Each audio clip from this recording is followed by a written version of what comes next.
Hello guys, good afternoon. আজকে তোমাদের জন্য আরেকটা রেসিপি নিয়ে চলে আসছি। আজকে আমরা বাটা মাছ নিয়েছি, বাটা মাছের ঝোল করব, আলু দিয়ে টমেটো দিয়ে ভালো করে ঝোল করব।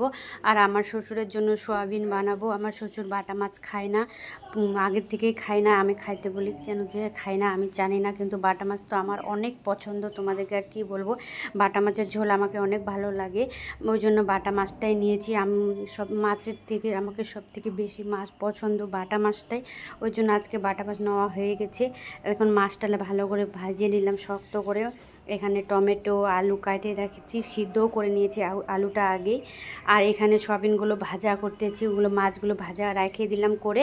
আর ভাবলাম আগে আলু এটা বানাইনি সয়াবিন দিয়ে, ওই জন্য সয়াবিন দিয়ে বানাই নিলাম এটা। আর মাছ ভাজা হয়ে গেছে আমার, এখন মাছের ঝোলটা বানাবো। যে দেখতে পাচ্ছ মাছটা আমি ভাজা করে নিয়ে নিয়েছি আগের থেকে। এগুলা করে আবার বাবুকে স্কুলে দিয়ে আসছি, ওকে নিতে যাব। ওর ওদিকে টাইম হয়ে যাচ্ছে। আজকে বাড়ির কাজ কমপ্লিট আমার আগেই হয়ে গেল। এখানে মশলাটাও বাইটে নিয়েছি।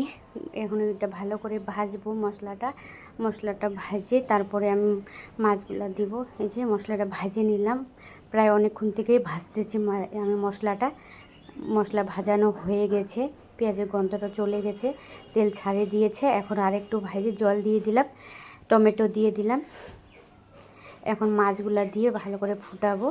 জলটা ওই জন্য একটু বেশি দিলাম, মাছগুলো দিয়ে একটু জলটা টানাই নেব, তখন মাছের সেন্টটা আর কি ধরবে, ওই জন্য। আর এখানে জিরা দিব, জিরাগুলো ভাজা জিরাই দিব, ভাজা জিরা ভালো করে বাটিয়ে দিলাম,